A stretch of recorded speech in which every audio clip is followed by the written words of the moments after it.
Yeah, yeah. Making her way to the mic. They start dimming the lights. You start feeling alright. From Birmingham, home of the Teddy Longs and the Ruben Studders. More once you discover. For all of the lovers, Whitney Houston and Roman Reigns. For all of the lovers, and Mickey James and Marvin Gaye. For all of the lovers, and Sasha Banks, Janelle Monáe, Silk, Sonic, and Paige. Allow me to say, look, I just found a place, sweet escape for every one of us. I was kinda late, cause I just made it off the struggle bus. Walking by the fate, cause I know it's right in front of us. Yo, I ain't with the hate, gotta focus on what's great. Ladies and gentlemen, Steph Hardy is on the air. Had to drop a couple bars just to make you all aware. So, sit back, relax, enjoy the show. You know I go by Joe or the rest of the flow, yeah.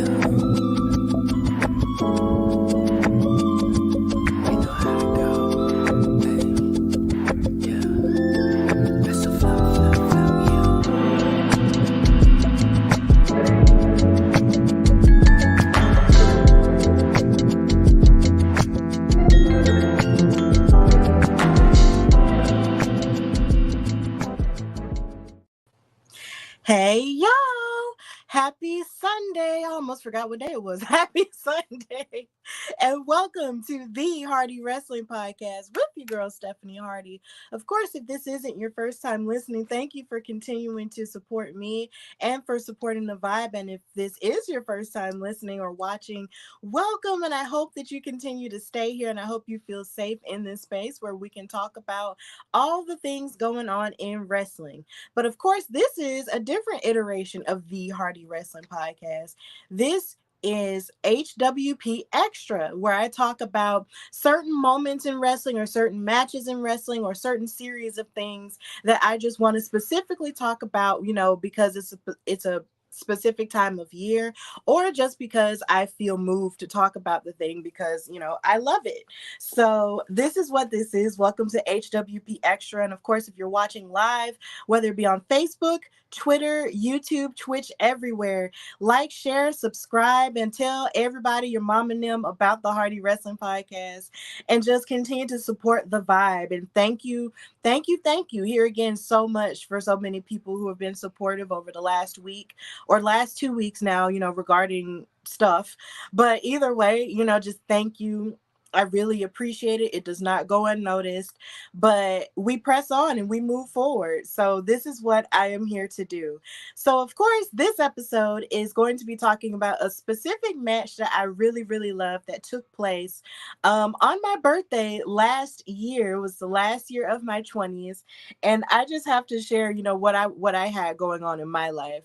So these are pictures, shout out to my boyfriend for taking them, of me on my 29th birthday, holding my NXT UK women's title, which I deeply treasure because if y'all know or if y'all don't know, I love women's titles and it is my goal in life to collect every women's title that has ever existed until I, am no longer on this earth. And this one was definitely my favorite because my boyfriend, of course, bought his UK championship. And then when they revealed the women's championship, I was like, oh my God, we can have a matching one. And I just wanted to take a picture with this title on my birthday because I felt like a champion, number one. And number two, because on that day, on my 29th birthday, Sunday, September the 4th, it was NXT and NXT UK's pay-per-view / PLE called Worlds Collide. And this was where both brands of NXT and NXT UK were having a special event where the best from each brand were going up against each other. So this was a really special moment for me, but I just had to, talk about it and just talk about what was going on for me at that time. My birthday was, of course, that was when I turned 29. So that was the last year of my 30s. And now, of course, it's been a year and my birthday has passed and I am 30 years old. So yeah, it's just crazy stuff going on. But yeah, that was me back then.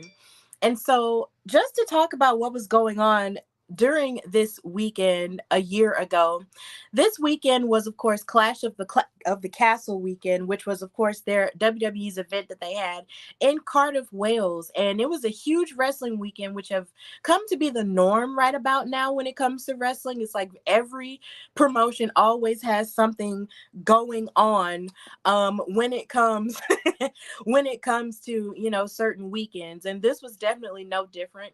WWE was having its event Clash at the Castle in the UK. And this was such a special event because the people of Wales had not had a wrestling event in so long. And they were so happy and crunk about it throughout the entire event from beginning to end. It was just absolutely incredible. I loved it. So this was the Saturday before NXT Worlds Collide. And then also on the Sunday of Worlds Collide, AEW was having their All Out event, which is also on Labor Day weekend as well. So there was a lot going on that weekend, like I mentioned before. And of course, all the best of AEW were participating in that event in that regard. Their main event was Jon Moxley versus CM Punk for the AEW World Championship. And of course, that ended with CM Punk winning the title. But of course, that led to the infamous press conference moment, media scrum moment that he had, where he was happy about winning the title, but not happy with who he was working with. And there was a whole drama that ensued from that, which we won't get into here. But either way, this was an insane weekend in wrestling. But of course, when there's the combination of wrestling and my birthday weekend, I am always happy. I am just always thrilled. But of course, since we are here to talk about this special match in Worlds Collide, like, I am just so happy to even address this because, of course, Worlds Collide was primarily, of course, made to combine the forces of NXT and NXT UK. And, of course, last year, NXT was NXT 2.0, which was all of the splash of color and made to sort of, you know, center more of the storylines and more character building, a little bit more than it was sort of like the top on top wrestling that we were used to from the old Black and Gold brand. But the wrestling was still pretty solid for the most part. But y'all know sometimes when it comes to wrestling, you know, us wrestling fans are really not good when it comes to change, and we've become comfortable with things. So, of course, the NXT 2.0 brand was a little bit, you know, it had its struggles because people just weren't open to watching it at that time because they felt like it just wasn't like it once was, which is understandable. But at the same time, it was still relatively good. So this Worlds Collide card had a bunch of stellar matches. It had, of course, Braun Breaker, who was the NXT champion, going up against Tyler Bate, who was the NXT UK champion. You had the match, the triple threat match between Blair Davenport, Mako Satomura, and Mandy Sachs, formerly known as Mandy Rose, for the unified NXT women's titles. So many other amazing matches as well. Like, this was up and down a pretty great card. But yeah, like, I believe Ricochet was, well, no, it was Ricochet wasn't the only person from the main roster to participate in this iteration of Worlds Collide, because as you can see on the flyer, you had Nikki ASH, who was a tag team champion at the moment, fighting up against Team Casey Squared. So there were a couple of other people who did participate from the main roster in this version of Worlds Collide, but it wasn't a whole lot. But either way, this was an amazing event. So this was the first Worlds Collide since 2020's Worlds Collide, and it was the final NXT UK event, as it was announced that NXT UK would be relaunching as NXT Europe. But as of today, we haven't heard anything about an NXT Europe. You know, it's like we keep seeing, if you watch NXT now, you do see a lot of people showing up, you know, who were on NXT UK on the regular NXT show, but no one has made an announcement about NXT Europe, and they also haven't made an announcement about NXT South Africa either, or an NXT Nigeria either. But I guess we'll just keep our fingers crossed for whatever it is that might happen in terms of worldwide wrestling when it comes to that. But yeah, NXT Europe was not a thing, but they did announce that maybe it would be by this year, but it just has not happened yet. And of course, most notably, this was the final event under the NXT 2.0 banner, as a few days later, as 9 days later, specifically, NXT 2.0 would be combined with the Black and Gold NXT and now just be known as NXT as we know it today. So this, of course, had a lot of speculation and a lot of, happiness and also a lot of anger from people because they were just like, why don't y'all just stop messing with NXT and just keep it the way it was, make it just black and gold again? But the way that I interpreted this was the fact that this NXT was going to be the perfect marriage between Black and Gold NXT and, of course, the 2.0 with the character building that we had become familiar with from the 2.0 stuff. So, of course, after all of that happened, NXT has now built itself as I guess you could almost say rebuilt itself as a great brand, depending on who you ask. But it never stopped being a great brand to me because I will just never stop watching wrestling, and I was never going to stop watching NXT because I just still, believed in it, whether it was 2.0 or whether it's this or any other version of NXT. It's still cool regardless, and it's just nice and different from your other brands that are a lot older in terms of Raw and SmackDown. So it's fine. We're fine. NXT is fine. NXT Level Up is fine. We're good. So we are here to discuss this amazing match that took place on this card. And that is, of course, Carmelo Hayes versus Ricochet for the NXT North American title. This match's runtime was 15 minutes and 57 seconds, almost 16 minutes, and it opened up the show. So, of course, Ricochet was on SmackDown at the time, and he had just finished a really stellar run with the Intercontinental Championship, which took him a while to win because a lot of people really were afraid that since he had been on the main roster for so long and since he wasn't really like in any high profile beefs with people or high profile feuds with anyone, they were afraid that maybe his time was running out on the main roster and that maybe he was just always the person that they called upon to get beat up on or whatever. But either way, he wound up winning the Intercontinental Championship. And he had just been on a stellar run until, of course, he wound up losing it later on. But he lost it to Gunther, who is, of course, now our longest reigning Intercontinental Champion of all time. And it was just really insane how, Ricochet really built himself up against the best of the best when it came to the IC title. And then he lost to Gunther, who has now made the IC title more prolific since the regime change. Because, of course, with the regime change, you've had people, pay more attention to the lineage and how much more serious and the seriousness of the United States title and the Intercontinental title in more recent years. And that's not to say that the title hasn't had its moments, because of course you have the recently released, which makes me sad to say, Dolph Ziggler, who had an amazing beef with The Miz when it came to the IC title and just bringing the prestige back to it in that way as well. So I won't say that the IC title hadn't lost its, luster completely, but now it's on somebody who is really hard to beat at this point, and Gunther has it, and he wound up beating Ricochet for it. But then Ricochet went on to surprise us when it came to NXT, but I will get to that a little bit later. Of course, Ricochet had all kinds of amazing moments when it came to his run in NXT before he was on the main roster. And if you may or may not remember, of course, hello to Amazing Tribe. Thank you for watching. I'm doing fine. So if you remember in NXT Black and Gold, Ricochet had a hard-fought battle with Adam Cole for the NXT North American title, and he did wind up winning it off of Adam Cole, who is just one of the most prolific wrestlers at that time when it comes to NXT, and now he's doing amazing things in AEW. So yeah, like, this match was absolutely fantastic, and it just had us all screaming and whatnot. So of course you move forward into, back then, or at least last year in the present, you had Carmelo Hayes, who had won the NXT North American title. And I just have to give you a who's who as to who Carmelo Hayes had, fought and defeated for the North American title. He basically beat all kinds of NXT pillars like Johnny Gargano, like Pete Dunne, like Roderick Strong, Swerve Strickland, Cameron Grimes, Tony D'Angelo, Grayson Waller, Giovanni Vinci.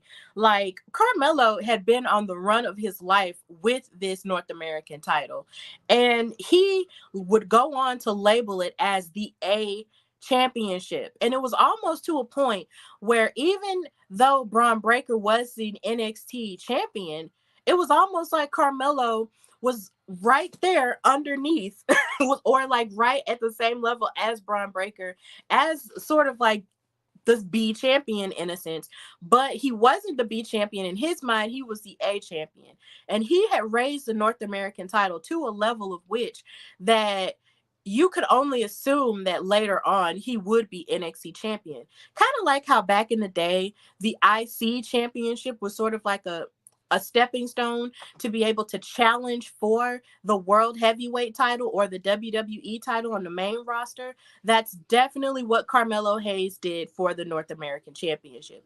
And other people had held it, in high regard as well. But Carmelo was out here saying, I'm the A champion and you need to be paying attention to me because I got next. And that's what was going on here when he had the North American title. And he held that title twice, I do believe. So, yeah, he was doing the dang thing with that title. An amazing tribe is saying Carmelo Hayes has had a spectacular run as NXT North American champion. He really did. He really did. So yeah, like, this was definitely the prerequisite to all of the great things that he would have in store for us later on within a year's time. And of course, you have Trick Williams, who had his back throughout all of it. Trick and Mellow Gang. We will never um forget Trick and Mellow Gang and how he definitely had his back during his heel run in various ways, by him cheating for him and tripping him up and stuff like that. But that doesn't take away from the greatness of Carmelo Hayes as an athlete at all. So Ricochet would come on and surprise us during this run of NXT 2.0. And he wanted to challenge Ricochet for the North American title after, like I said, of course, he enjoyed his success as an IC champion. And of course, he also had a run of bad luck when he tried to qualify for the Money in the Bank match, but then couldn't make it. So he wanted to go on down to NXT and see what was going on down there. And he decided to challenge for the title that he once held. And it was really interesting to see how this was going to play out. This shocked all of the NXT fandom and all of the main roster fandom as well. And you could almost say that it was sort of like a picture in what we have now, where we have so many main roster people who will come to NXT now. And it's just sort of like a revolving door. Like, it's anybody anybody who's anybody will come to NXT. Because of course now you have Baron Corbin, who's down there now. You have Becky Lynch, who is the current NXT Women's Champion. And it's just really hilarious when you look at a year, what can happen in a year's time when it comes to NXT. And Ricochet was definitely one of those people who wanted to get it cracking with Carmelo. So yeah, it's just pretty insane that he went down there to challenge him like that. And for a second, I was almost scared. I was just like, bruh, can Ricochet win this title against Carmelo? Because he really was hungry and he was tired of losing and stuff. So I was just like, Ricochet really could, give Carmelo a run for his money when it comes to that. And Amazing Tribe in the comments is saying Trick Williams shall be the NXT North American champion, defeating Dirty Dominic. I'm calling it now. Ooh, that is a deep prediction there. I like that. I like that a lot, but you just have to wait and see, I guess. But yeah, it was pretty insane stuff. Now, of course, Ricochet will go on after Worlds Collide to win the SmackDown World Cup against Santos Escobar, but we're going to talk more about his future after that point a little bit later. But Carmelo Hayes was absolutely certain that he was going to beat Ricochet because he had beaten so many other people, like I had mentioned before. Like, he had beaten so many people, and of course, as he would say, he put their names on t-shirts, which is something that I have mentioned before, like on this show before. One of the things that I love about Carmelo Hayes, and to a degree Trick Williams as well, is just how authentic they are when it comes to Black culture and the things that they mention in terms of, you know, street stuff. And when you put someone's name on a t-shirt, that basically means that you are either defeating them or unaliving them, in a sense, to where their family would have to put their name, your name and picture on a t-shirt. And that's basically what he had done. He had basically put these people's names on t-shirts. And for every match that he would have, the t-shirts would just come up on a graphic on the Titantron. And then whoever he was facing on that day, he would put them dead in the middle. And he had Ricochet in the middle of the Titantron on his t-shirt with his logo under it. If there is anything that Carmelo has on top of talent and charisma, is the audacity. He has so much audacity. And it's just like, for you to just say, oh, well, I'm gonna put your name on a t-shirt, like, let's go. Like, that's just some pretty confident stuff. Then on top of that, you know, he was saying, you know, we could put it in a pot and let the beef cook. Like, he's ready. Like Carmelo and also Trick Williams as well. Like, they both just have one-liners, you know, for days. And they just come up with all of these phrases and just say all these phrases on television. Like, and it's just the most amazing thing. And it's the most authentic thing that I just enjoy watching, you know, as a Black person, you know, who isn't really of the streets, but know people who are of the streets. And it's just like, just to hear that lingo on television and combining it with something that I love, it's just the most amazing thing ever. But yeah, Carmelo was bound to determine that he was going to beat Carmelo and make an example of him. So he really put his name on a t-shirt. Y'all, what are we going to do with this man? What are we going to do with both of these men? I guess we just got to keep them. But yeah, like I mentioned before, this match for the NXT North American title started Worlds Collide 2022. Let that sink in for a moment. This match started the pay-per-view. And if you remember how good this match was, you would almost think that it would have main evented. Like, seriously. This match started the pay-per-view. It's insane to think about. So just to go into the goings on of what happened in this match.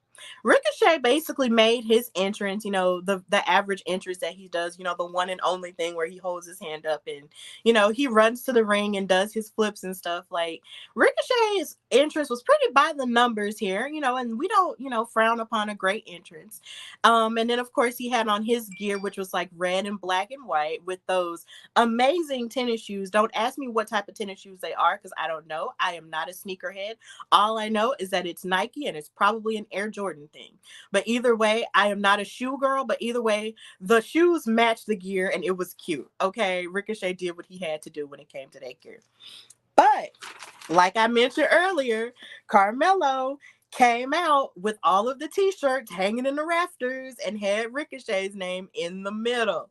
And he came out with Trick Williams, and yeah, he was sort of dressed up in crushed velvet red and gold, which sort of matched the NXT North American title in a sense. Like, it matched up with the title, and that's the type of coordination that I love. Like, I love it when you're matching your jewelry with your outfit, with the colors of your outfit, with the shoes and all of the above. And that's something that Carmelo does give us a whole lot of the time.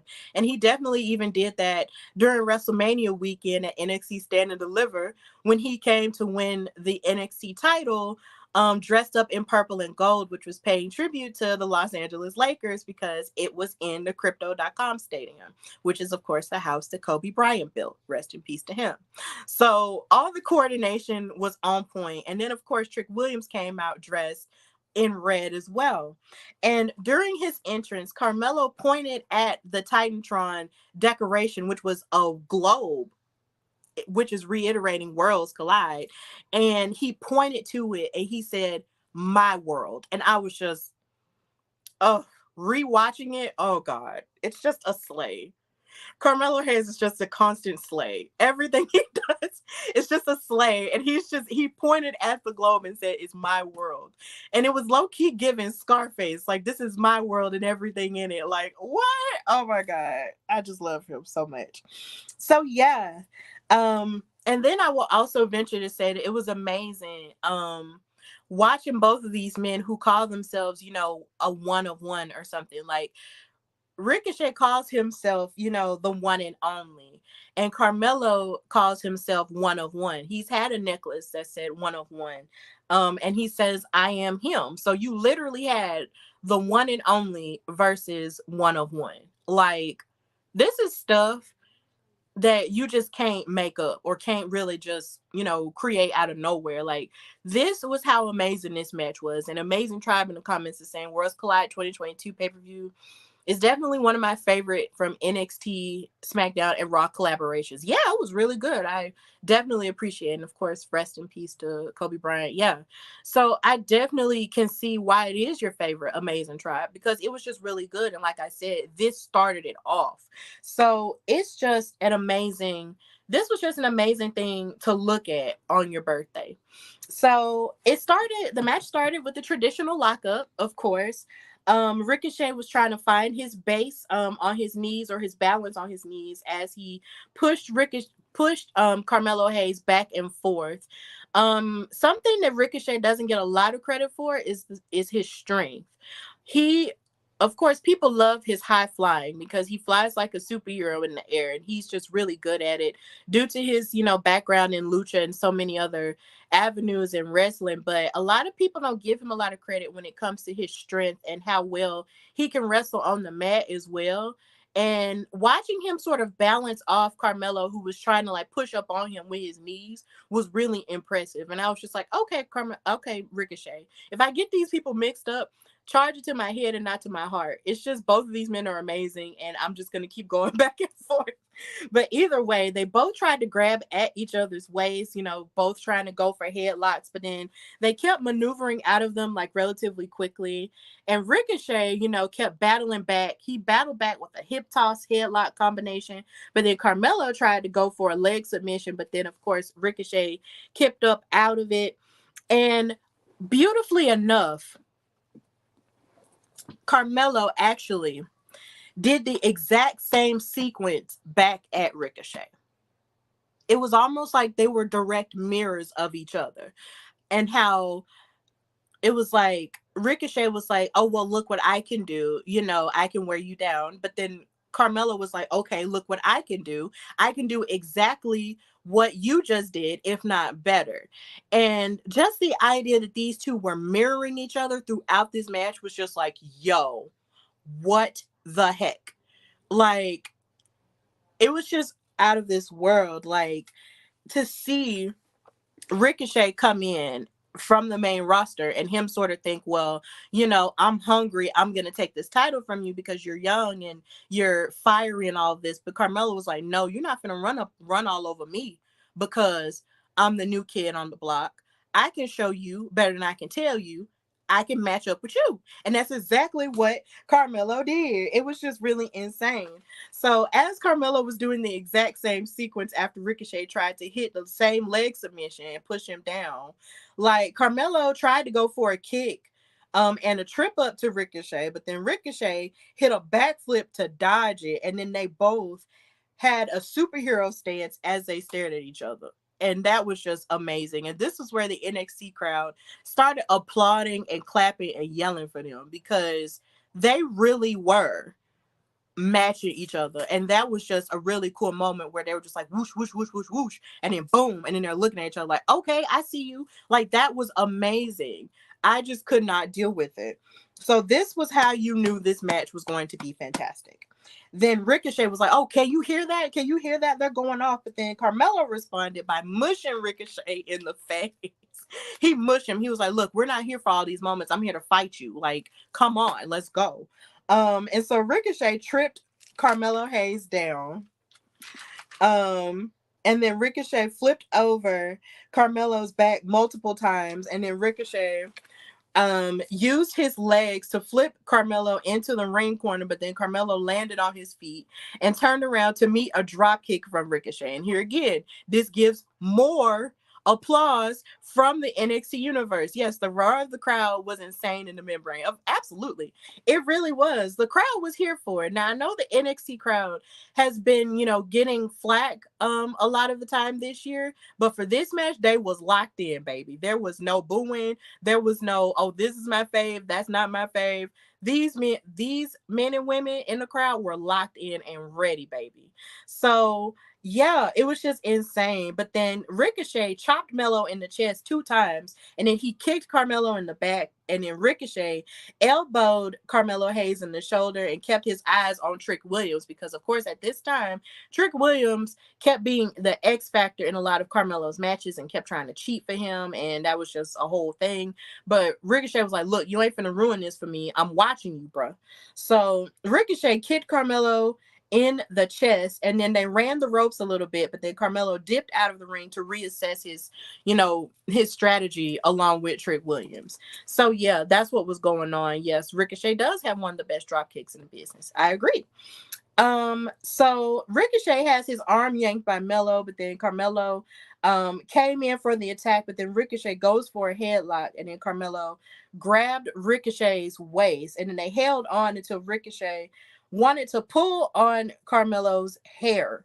And then Carmelo responded by pulling on Ricochet's beard, because he can't grab his hair. But apparently both of these two have a hair thing that we'll discuss later on in the episode. But either way, that was just really funny to me. So yeah, they were just playing mind games with each other back and forth. And there's that drop kick that you were just mentioning, Amazing Tribe.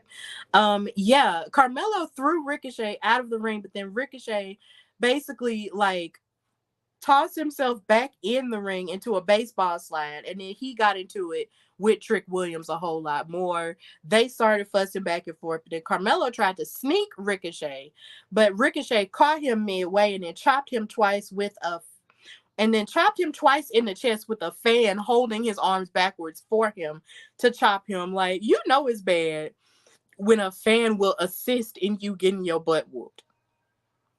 That was hilarious. I wish I could have found a picture of that. But that was just really hilarious to me, how Ricochet was just like, yeah, hold his arms. And the fan held his arms and as he smacked him in the chest. That was hilarious to me. That was just so funny. And Carmelo was mad because he was just seething. Like, I can't believe you did that. Like, I'm gonna make you pay. And then the action came back to the ring with Carmelo kicking him, and then he went for a cover. But of course, Ricochet kicked out. And then Carmelo went for a chop to the chest, and then he slapped Ricochet's head and started laughing about it. And then he picked up Ricochet for a slam to the mat. And then he mimes a basketball. He mimes bouncing a basketball and says, Melo don't miss. And, he doesn't. Melo really doesn't miss. That's the reason why he's in my intro, okay? Because he just doesn't miss, okay? So yeah, he loves basketball, I guess. So there's that. Then Carmelo grabbed Ricochet's neck and then tried to flip him over. But then here again, Ricochet lands on his feet, like the Panther that he is. And this was a really impressive moment where Ricochet ran up Carmelo's chest. Let that sink in for a minute. Ricochet ran up Carmelo's chest. Do you know how athletic you have to be to not only jump up in the air, but step up in the air and run and backflip up a man's chest? Excuse me? Excuse me. How does that happen? How does that happen? This is why Ricochet deserves definitely more credit and more love, because who is running up people's chests? I feel like another wrestler who I really feel like could do something like that would probably be El Hijo del Vikingo. Please forgive me if I'm mispronouncing his name, but That man is very athletic, and I would kill to see a match between Vikingo and freaking Ricochet. Like, that match would probably eat down. And it's just the things that Ricochet can just do with his body in the air. It's just like, yo, like, what are you and how are you of this planet? Like, it's just really insane to think about. Running up a man's chest. Sometimes I wonder, does Carmelo just randomly think about that sometimes? That Ricochet ran up his chest? Like, I just wonder that. Like, it's just really funny. Then, of course, Ricochet went for a kick, but then Carmelo ducked it and pulled Ricochet down by his shoulders. Then Ricochet hit the kip up, but then Carmelo gave a super kick to Ricochet. And then Carmelo went for the cover, but then Ricochet kicked out. And this was where, of course, Trick Williams was getting angry, and he was just like, God dang, like, what is it going to take to beat this man? Like, nothing. Like, it's just insane. And of course, Amazing Tribe in the comments, he's saying Ricochet is the real Goku. Bruh, he might be. He really might be. And thank you for saying that I got his name right. Thanks. Because I really don't be trying to mess up people's names. I promise I don't. But yeah, it's just, this sequence was pretty insane. But then of course Carmelo had to regroup. And he tried to go for the attack on Ricochet in the ring corner, but then Ricochet, of course, kicked him in the face. This is a very kick-happy match, if you cannot tell. Then Ricochet ducked a few clotheslines from Carmelo, and then Ricochet does a rope-assisted backflip, but then Carmelo bounces off of the second rope and hits a flying forearm and covers Ricochet for the 2 count. Like, you can't make this stuff up. The stuff that these men were doing, like, I recommend that if you have not watched this match, you need to go watch it, because all of the things that these men were just doing to each other back and forth within 16 minutes, it's just insane. Like, 16 minutes really isn't that long when you think about it. And just the idea that these men were doing all of that is just insane to me. So after all of that went on, Mello and Trix kept fussing at the referee and into the air, because they were just like, bruh, that was supposed to be 3. That was supposed to be 3. No, baby, it's going to take a little bit more, Mello. Like, give us more, Mello. But yeah, Ricochet kept fighting back with a few blows that were a little bit fatigued, because, of course, he was just losing himself a bit, with all the fast movement that was going on.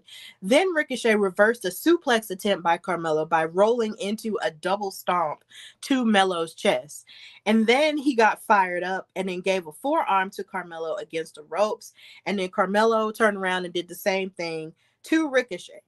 And they both kept giving forearm shots to each other. And here again, this is another moment which, of course, people should talk about a whole lot more.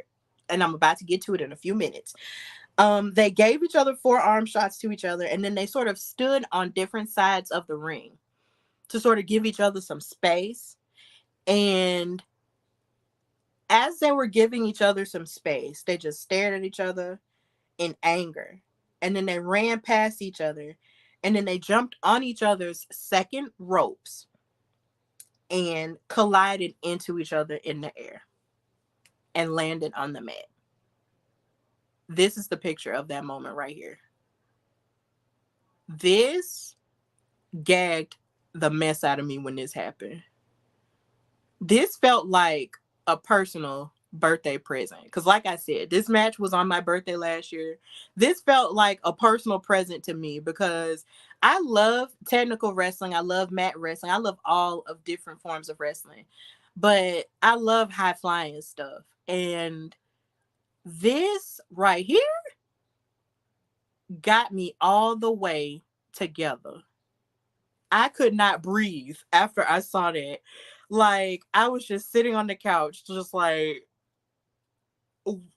did they really just jump off of second ropes? Not even the first rope, off of the second rope. Both of these men jumped off of the second rope and hit each other and collided into each other and landed on the mat. Like, what?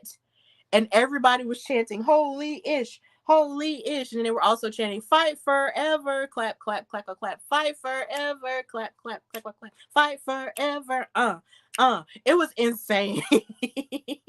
It was so insane. I couldn't believe it. And this was, of course, the moment that I believe was the true prerequisite for Ricochet having that moment with Logan Paul that they had at the Royal Rumble this year. But honestly, I feel like, you know what, I feel like eat your heart out, Logan Paul, because as much as Logan Paul is a good wrestler with the work that he has done, I still feel like this moment just holds just a specific special place for me. And it's just coded for me, and it's just in my bones, and I'll just never let it go. Both of these men are direct mirrors of each other. And this was another example of that. Like, to jump off of the second rope and collide into each other in that way, I'll just never forget it for as long as I live. Like, this was such a blessing. In the comments, Amazing Tribe is saying it's literally like Ricochet as Scorpion and Carmelo Hayes as Sub-Zero. Even Def Jam Vendetta video game played in this wrestling match right here. See, I'm glad you said that, because I never played Def Jam Vendetta. But for someone who does play Def Jam Vendetta, I'm more than sure it definitely resonated with them. So yeah, like, that's really legit. Like, I love that. And with, Mortal Kombat, like Carmelo as Sub-Zero and Ricochet as Scorpion, that's real. Like, because they could very well they could fight tomorrow and it would still be a good match. I definitely agree with that. And thank you, Amazing Tribe, for the compliment. Thank you so much for that. Yeah, it's just insane. It was just insane for me. But okay, in the comments we have Castellar Daniel Garcia. Thank you for watching, by the way. Will Ospreay has better chemistry with Ricochet. Ooh, okay. That's a valid opinion. I haven't seen a lot of Will Ospreay's stuff, but maybe I'll go back and watch, maybe some past stuff, because I believe they probably did fight once upon a time. I did hear about that. But as far as watching it myself, I haven't done it. But maybe I will later on, just to see what you're talking about, because I think that's a pretty solid opinion there. Thank you for watching again. So yeah, like, this was just my favorite part of this whole match. It was just insane. But yeah, as the match goes on, after we take a collective breather after that, they took swings at each other collectively until Ricochet hit Carmelo with an uppercut. And then Ricochet then hit Carmelo with multiple kicks to the chest, as you can see in this picture right here. Then after Carmelo ducked him, Ricochet hit another hard kick that sent Carmelo spiraling, just trying to figure out, bro, like, what is it that I have to do? And he was getting kind of tired out. But then Ricochet lifted Carmelo and went for a Pele kick, but then Carmelo blocked it. And then Carmelo tried to hit double knees to Ricochet, but then Ricochet pushed Melo off of him. Then Carmelo went for another move, but then he gets pushed off by the frustration of, he gets pushed off by Ricochet. And then Melo and Trick are still, really frustrated by all this. And then Melo gets rocked by a super kick from Ricochet. In the comments, Castellar is saying Montez Ford could be the Jay Lethal of this generation. Oh, interesting. I'm wondering what a triple threat match will look like between these three. Montez Ford versus Carmelo versus Ricochet. Black excellence all around. It would just be amazing. But yeah, then Carmelo chopped Ricochet in the throat, like, it low-key looked like he punched him with both fists in the throat when it happened. Like, when it first happened, I was just like, ooh, like, that just looked like it really hurt. But then Carmelo went for a springboard again, but then Ricochet moved away and hit his recoil code breaker. But then Trick Williams broke the cover. And this was where I really thought maybe Ricochet could have won, because that recoil was pretty fantastic. But the fact that Trick, here again, was being the X factor in Carmelo's matches at this point in time, he really did come in the clutch for him. And yeah, Trick broke it up.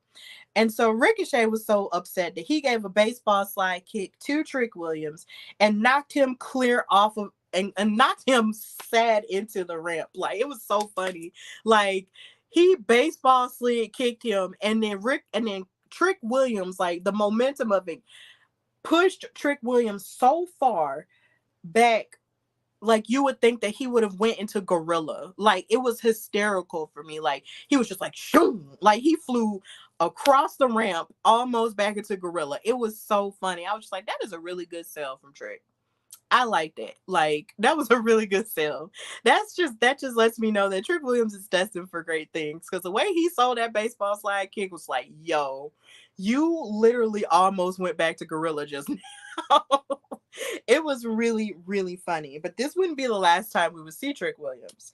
So after all of that, Carmelo took advantage of the distraction with a hurricanrana and a head plant, and then he hit a stunner for a 2 count. But then Carmelo, at this point, his mouth is bleeding, and I'm trying to figure out, bro, how did your mouth get to bleeding, sir? And then he kept saying, I can't lose, I can't lose, I can't lose. And this is where I feel like Carmelo really resonates with me, because he will speak himself into a blessing. He speaks life into himself, whether it be in the match as it's happening, or before the match, or even after the match. Like, Carmelo, he speaks so much greatness over himself that it just makes you want to do better as a person. It makes you want to speak life into yourself in that way. Because just seeing him say, I can't lose, and saying things like, I'm one of one, or I am him, and, all of that, like, it just makes you want to be more confident in yourself. It makes me want to be more confident in myself. And it's just really, like, amazing to see him sort of hype himself up like this. His mouth is bleeding. He just flew up in the air from the second rope and ran into Ricochet, like his friend trying to win the match for him. Carmelo is going through everything, but yet and still he has the mental capacity to say, I can't lose, I can't lose, I gotta win this, I gotta win this, I gotta win this. He's speaking life, and that is a lesson that you can just take, like, and not just in wrestling, but just in life, period. Like, you have got to hype yourself up to get yourself up off of the ground when stuff is hard. Like, that is just amazing. Yeah, Ricochet and Cedric Alexander has great wrestling chemistry. Yes, they do. That would be amazing. Yeah, here again, another triple threat that would be cool and full of black excellence. Ricochet versus Cedric Alexander versus Carmelo Hayes. Book it. But yeah, it's just amazing. Then Carmelo climbed up on the top rope to prepare for what could have been, Melo don't miss, from the top rope. But then Ricochet hopped up there and grabbed his neck and positioned for a superplex, as you see in this picture. That was some pretty sick stuff. And then Carmelo, of course, passed out, and you heard holy-ish chants all over the arena. And then Ricochet got up and kicked Melo in the chest twice. And he says, if you want to beat me, you're going to have to beat me for real, for real. And I'm just like, wow, okay. He was like, if you're going to beat me, you're going to have to beat me, like, for real. And I'm just like, okay. And then Carmelo slapped him in the face afterward. And I was just like, oh my God, these men are just trying to kill each other. Like, it was just fantastic. And then each man shared a series of blows of forearms, punches, and chops to each other, pump kicks, and there was a knee to Carmelo's jaw. Like, they just started hitting each other and raining down blows to each other. And I can definitely understand that when you have hit everybody with your best moves and that still isn't working, sometimes you just gotta just like fight. That was my bracelet. Like, you just have to fight and just keep punching them down until somebody just stops fighting. Yes, the super avalanche suplex was crisp. It really was. It was very crisp. Then Ricochet, of course, executed another suplex, and then he hung on to Carmelo and then hit a kick to Carmelo, but then Carmelo countered with his own, I guess you could say, code breaker to a degree. And then Ricochet kicked out, but then he countered with a crucifix pin, which was kicked out of at 2.99999. Like, it was that close. Ricochet was that close to winning with that crucifix pin. Like, it was just insane. And here again, you had the people chanting fight forever for these men. So yeah, like, it was pretty legit. And then, of course, Carmelo, feels Ricochet on his feet, and then he nastily kicks him off his feet twice, and then chops his chest. And then they both stop each other from climbing the ropes, to the top to, like, hit their special moves on each other. And then Carmelo kicked Ricochet. Then Ricochet countered with a poison Rana, which was fantastic. And then Ricochet prepared to go for the attack onto Carmelo. Trick Williams comes back. Trick Williams comes back onto the apron. And then Ricochet kicked him off of the apron. And then as Ricochet tries to go for the shooting star press, Carmelo Hayes moved out of the way and covered Ricochet for the with an inside cradle and retained his NXT North American Championship. Yeah, that standing neck strike to Melo was sinister and full of fun. Indeed. Yeah, that's how the match ended. It ended such a spectacular match. Ended with an inside cradle. And as you can see, even from this code breaker that Carmelo hit, like it hit and Ricochet sold the crap out of it with his legs all up in the air and everything. Like, yo, just look at these pictures, man. Like, if you're watching, like, it's insane. But here again, Carmelo retained his title. And of course, you have Trick Williams celebrating with him, bigging him up and whatnot and everything. Yeah, Trick Williams did come out of nowhere. He came from Gorilla because I told you he got kicked. He got kicked all the way back to Gorilla and he ran right back somehow. That man is athletic. Okay, he used to play football. So yeah, like he came back, distracted Ricochet, and Ricochet just wound up getting caught. And in this case, this is where Carmelo was the smartest because he rolled him up and got the momentum going and he won. So Carmelo Hayes retained the NXT North American Championship. And this was a fantastic match. Like I said, if you have not gone back to watch this match at any point, please go back and watch it because, I'm going to give my verdict a little bit later because it was just really good. It definitely like still holds up.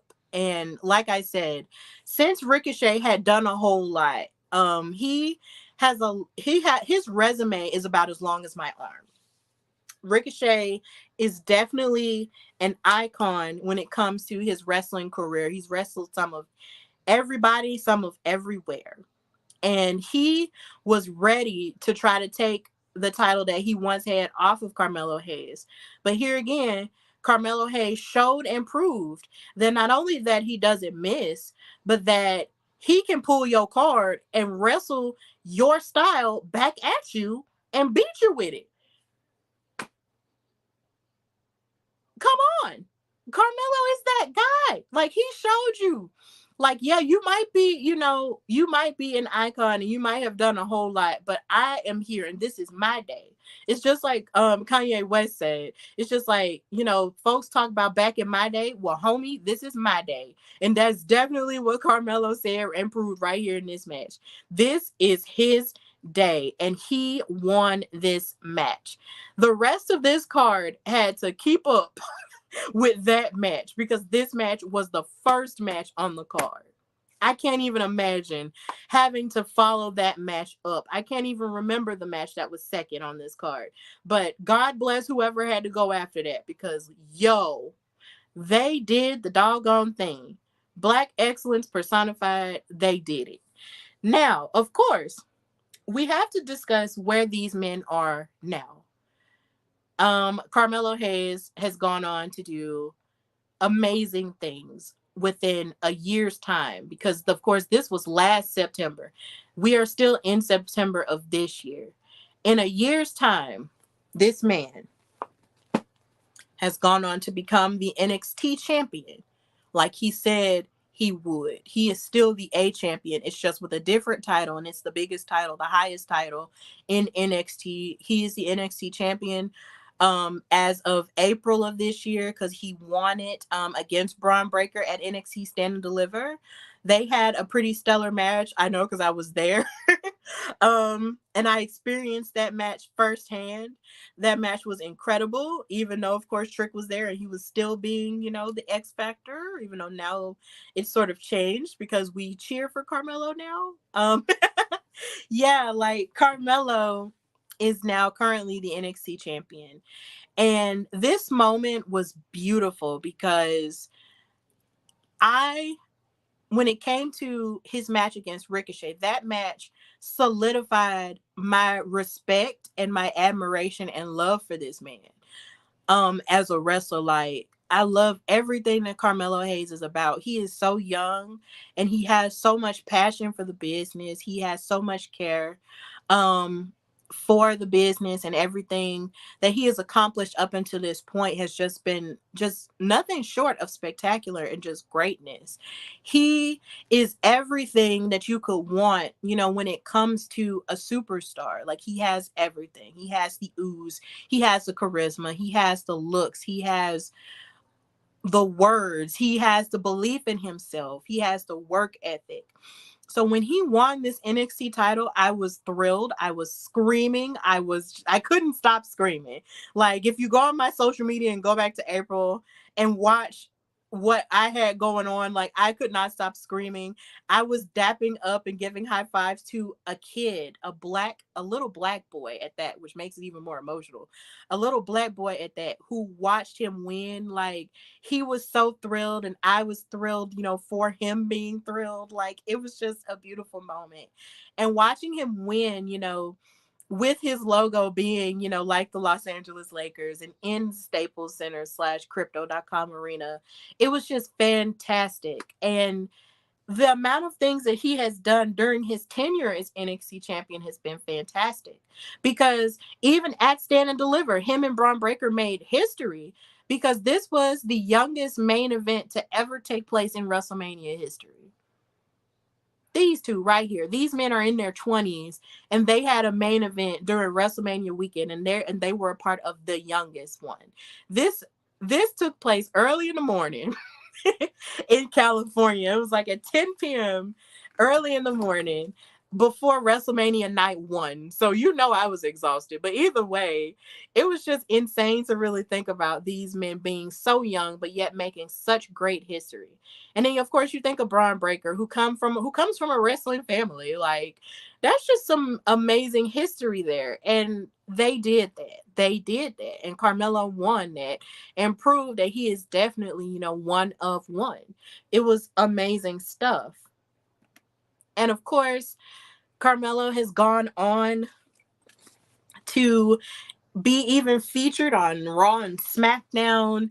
And he has, of course, gone on to be rated high on people's list, because even recently he was rated number 13 on the Pro Wrestling Illustrated's 500 list, the 33rd PWI 500, where all 3 members of the Shield are on top in the top 3. Carmelo was number 13. Think about that. Like, his number was relatively low last year from what I've read, but now he's number 13. And it's only a matter of time before he could be even higher. And even, of course, when you think of Black Wrestling and the Black Wrestling Podcast, shout out to them. I love them so much. They have their annual list of Black wrestlers. And Carmelo was number 2 this year because, of course, number 1 was Bianca Belair. And I have no doubt in my mind that with the year that Carmelo has had, he would definitely be number 1 or even number 2 again, because he has just accomplished so much since, in a year's time. Like, he is still the NXT champion. Like I said, he's been featured on SmackDown, because here he is with Trick Williams sitting in the audience, of SmackDown. He was backstage with Bobby Lashley back then on that episode as well. He's crossed paths with the likes of Seth Rollins when Seth came down to fight Braun Breaker for the World Heavyweight title. Like, he actually had a moment with him, looking kind of hungry, for that top title stuff. But that's why I love Carmelo, because he's always setting those goals for himself that he knows that he can reach. And even here, you see him posing on Monday Night Raw, making his Raw debut against Finn Balor of the Judgment Day. And even though he lost that match, he still had a fantastic showing to where who this guy is. And when it comes to NXT greatness, it doesn't get any better than Finn Balor. Finn Balor is a 2-time NXT champion. He is one of the top men when it comes to NXT, and also when it comes to wrestling and beyond, with being a leader of the Bullet Club and everything he did in Japan, and now with everything he's doing with the Judgment Day, being a Grand Slam champion. You don't get no better or get no higher than Finn Balor. And the fact that Carmelo did this while he's NXT champion on an episode of Monday Night Raw just shows you the potential that Carmelo has for main event status. Like, this man is here and he is ready to give it to us. And on top of that, he helped Cody Rhodes, something Cody Rhodes, get ready for his Royal Rumble return. It doesn't get any deeper than that. It gets no deeper than helping the NXT tree, the NXT learning tree's son, prepare for the Royal Rumble. It gets no deeper than that. This made me so happy when I saw this. I was just like, yo, Carmelo, because the rumors were spreading online that this was something that happened. But then when you go back and watch Cody Rhodes' documentary, there's actual footage of Carmelo helping freaking Cody prepare for his return. And honestly, Carmelo is such a good sport about it that he even said that he learned a lot from Cody. This is how you know this man is destined for greatness. He just is, okay? He just is. And yes, Amazing Tribe is saying that's true. You know, the competitors had the youngest match in wrestling history. Yeah. And yeah, he's saying that the match on Raw was really good. Like, yeah, like, this man is destined for greatness. I don't know what the haters have to say or what more this man has to prove to show that he's the greatest. But Carmelo is amazing. He has all of the tools. He has all of the air beneath his wings to fly. And I just can't wait to see him soar. Like, I'm just really excited about it. It's just insane. And then, of course, since I really didn't get that much of a chance to talk about the match after it happened, he's making Black history more and more. Because him and Wes Lee fought for the NXT Championship at NXT Heatwave, which was on free television. Another great match that was on free television. And this was the first time two Black men, hallelujah, two Black men fought for the NXT Championship in a main event of an NXT event or episode or PLE or whatever. This was the first time two Black men fought for this title. And this was an all-Black event. Do you understand me? You had Alicia Taylor ring announcing the event. You had Dallas Irvin refereeing the event. You had Wes Lee looking to prove that he is that guy and can be on top in NXT, trying to like prove himself there. And then you got Carmelo trying to retain his title, you know, saying that he can't lose, telling Wes Lee to stick to the waterfalls that he's used to. Here again, quoting Black icons in TLC. Rest in peace to Left Eye. What more do you need? Like, what more do you need? This was just so beautiful. Like, this blessed my soul. Like, because I'm watching this with my dad, and I had to slow Dad down. Like, Dad, look. And my dad's been watching wrestling since like the 70s. And there are so many stories that people like that from that generation could probably tell when it comes to Black wrestlers not getting their just due in this business. And when you think about that, and even from what I've seen in my generation, because I'm 30 years old, but even what I've seen in my generation with Black men and Black women not fully getting their just due, even now still having to fight. When you see moments like this on a high platform, it just makes you want to believe in yourself as a Black person. Whether you are a wrestling fan, whether you are a ring announcer, referee, wrestler, commentator, this is the type of stuff that makes you believe in yourself and makes you want to go harder for what you believe in wrestling. This blessed my soul in a very deep way.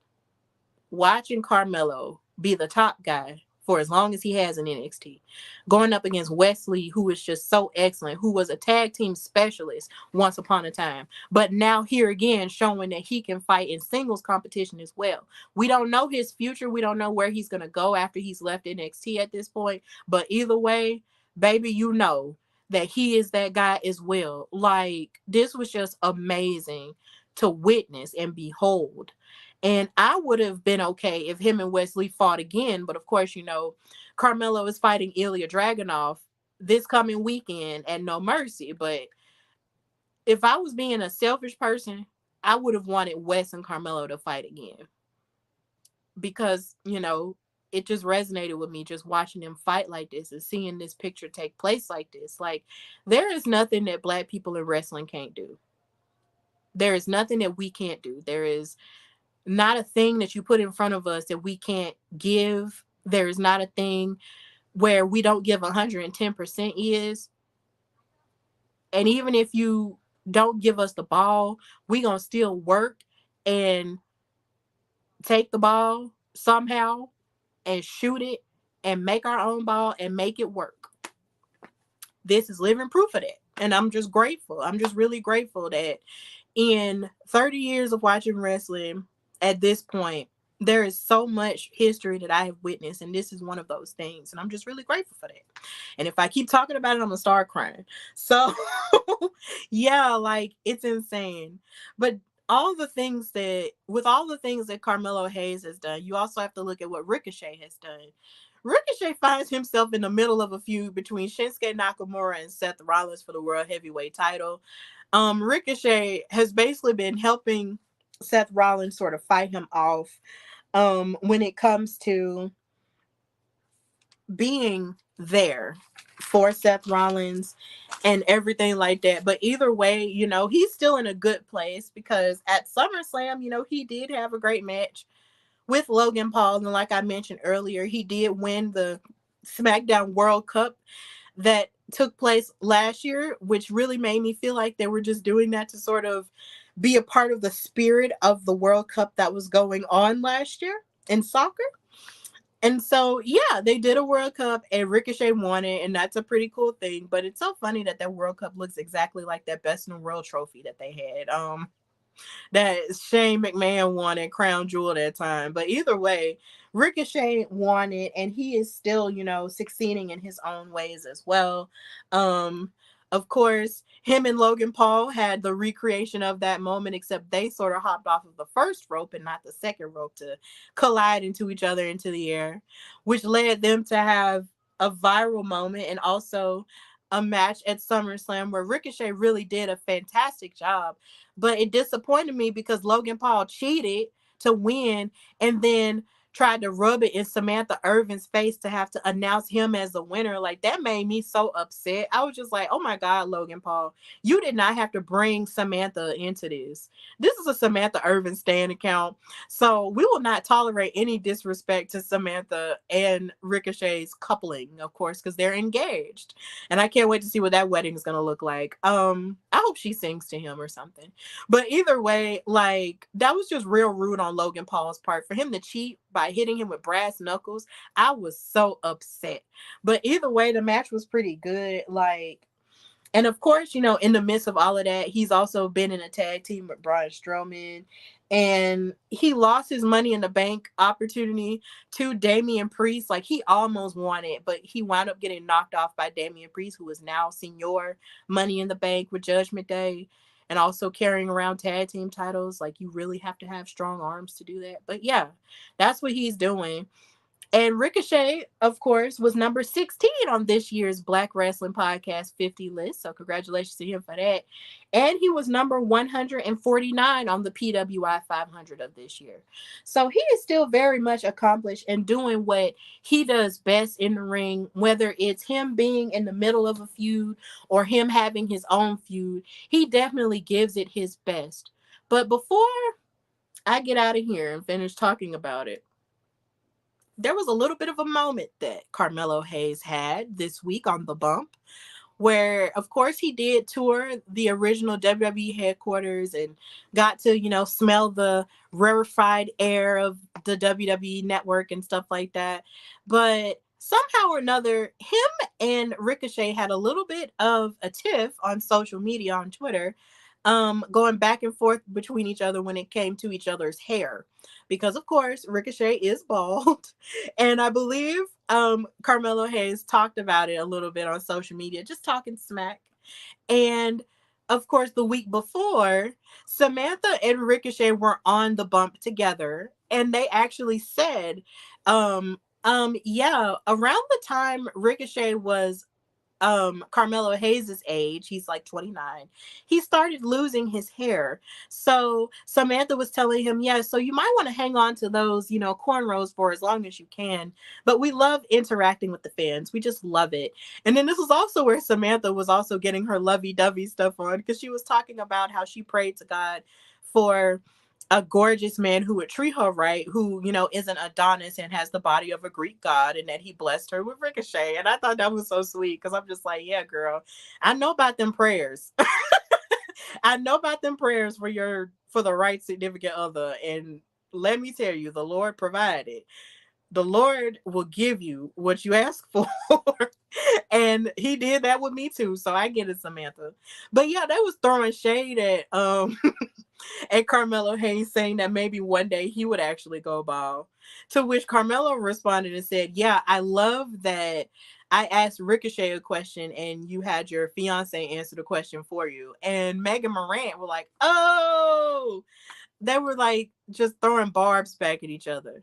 So for all we know, this rivalry might not be over, because since their match at Worlds Collide last year, they haven't fought each other again. So maybe if a certain somebody, a certain Mr. Him, gets called up to the main roster by maybe this year or next year, maybe we'll have their match again. We might get Carmelo versus Ricochet part 2, and it will be fan freaking tastic. I would love to see these two fight each other again. I would definitely love for it to happen. I don't care when it happens. It doesn't have to happen on my birthday like the first one did. But hey, whenever it happens, I will be seated. We will be seated. And we will be here for it. So, the final verdict on this match is that this modern classic definitely still holds up a year later. Like I did mention multiple times in this episode, if you have not watched this match, please go back and watch it. It is, if you go on Peacock or WWE Network, it is on NXT Worlds Collide. Please watch it. This was the last Worlds Collide that was ever had, because of course NXT UK is no longer a thing. NXT Europe isn't a thing really. So all of the a lot of the UK stars have, melded into the NXT fold of things, and it's really cool. So please give that a watch. But yeah, please go back and watch this modern classic. It definitely still holds up to this day. And I'm just really grateful that a match like this took place on my birthday. It was really special for something like that to just pop off on a day where I already feel grateful to be alive and watching wrestling. But this match just made it even more special for me on that day. And I just had to talk about this match because, you know, it's Steph Mania. It's Steph Mania month. And I'm more than sure, even though it is Libra season, shout out to all the Libras because my mom is one. I'm going to still be celebrating myself for as long as I possibly can, because turning 30 is indeed a big deal. And I'm going to still be out here in these wrestling streets getting everything cracking. But yeah, that's the end of this HWP Extra where I talk about Carmelo Hayes versus Ricochet. Now I do have a little bit more of announcements to make. Of course, if you are looking for a podcast host, a writer, a panelist for a Comic-Con, or a color commentator for your special wrestling events, please book your girl. I am available, okay? Email me at hardywrestlingpodcast@gmail.com, or, make it go bloop bloop in the just like my phone just did. On Instagram or on X/Twitter at Queen Steph Hardy. Please reach out and just follow me to see what I have going on, and also to book me for your things. I am highly available. I come with lots of great wrestling knowledge, and I'm very passionate about what it is that I do. So If you're looking to book me or hire me for writing opportunities, color commentary, panelist stuff, or even podcast hosting stuff, I am your girl and I have availability. So please, please book your girl. Oh, in the comments, people are going crazy. Um, hey Ciando, thank you for watching Best Booking to Do. Oh, thank you so much. That is so sweet. Yeah. An amazing tribe saying shout out to Dad, the long-term wrestling fan. Yes, I come from a wrestling fan family, amazing tribe. Like my grandma, rest in peace to her. She watched wrestling. My step grandfather, also rest in peace to him. He watched wrestling. And my dad has been a wrestling fan, and that's how I got into it, and my sister too. But she got out of it because she grew out of it. You know how it goes, you know. But either way, you know, we're a wrestling fan family. So it's great. It's really great. So with all the passion that I have to put it somewhere. So please book me, book me, book me. Also, I have t-shirts on sale at foryourwear.com/Hardy Wrestling Podcast. If you are, you know, the type of person who loves to wear wrestling merchandise that's really interesting, please buy my Alabama Wrestling Fighters t-shirt. This was designed by me and my boyfriend because I wanted to celebrate the contributions of wrestlers and personalities from Alabama have made to professional wrestling as a whole. It highlights the likes of Sensational Sherry, Teddy Long, Kayla Braxton, Paul Bearer, Deborah, who was an amazing manager during the Attitude Era, AQA, who I believe is retired from wrestling at this point, but she still deserves a lot of credit. And of course, Fuego del Sol. And it has the podcast logo on the back. So they're available in t-shirts and also in hoodie form. So please go on foryourwear.com/Hardy Wrestling Podcast to buy these t-shirts and celebrate Alabama's contributions to wrestling, because I'm from Alabama, Big Bama energy all day, every day, 205 lit. I just want everybody to know that Alabama has an amazing history in wrestling, and I am blessed to be a part of it in my own way. So yeah, please purchase those shirts as well as my Bold and the Bloodline t-shirts, which celebrates the most prolific soap opera in all of professional wrestling, the Bloodline storyline. Please buy that t-shirt, as well as my Beyonce's t-shirt, which celebrates the love of Bianca Belair and Montez Ford. So all of the t-shirts are available in all sizes, so please go on there and purchase those. And of course, I have another interview this week with the Suplex Assassin, the MLW World Heavyweight Champion, Alex Kane. So please be on the lookout for that this coming Wednesday. And I have another interview this Saturday morning with the women of Wrestling is Too Much Fun. That's I believe AJ and I'm slipping on the names right now. Please forgive me. But I am so happy to be interviewing the women of Wrestling is Too Much Fun, because these are two Black women from the UK who have created this new wrestling podcast, and they have made history by being the first Black women to ever host a podcast in the United Kingdom. So I am so excited to talk to them about that, because that is just amazing stuff. I am so happy for that. Thank you, Ciando, for the comments of saying that my commentary is top. Thank you so much. And yeah, also tomorrow, I don't have the graphic for it because, you know, Google was not letting me be great today. But tomorrow, me and Katrina from In Cat We Trust, Katrina Blake, will be premiering our new show called Steph and Kat Talk WoW, where we talk about the action and recap the action of WoW Women of Wrestling Superheroes. Because, of course, we did talk about that on a different platform, but now we have moved it and created our own platform to talk about the greatness of Women of Wrestling. So please be on the lookout for that. That is taking place every Monday at 6 p.m. Central Standard Time, 7 p.m. Eastern, and whatever other time zone you're in, please look that up because I don't know. But please be on the lookout for that show as well. So we're doing great things here at the Hardy Wrestling Podcast. And I just hope that you just continue to support me as I continue to grow in my wrestling career, in my podcasting career, writing career, commentary, all the things. Please support me and just continue to send me good vibes, because life be lifing sometimes.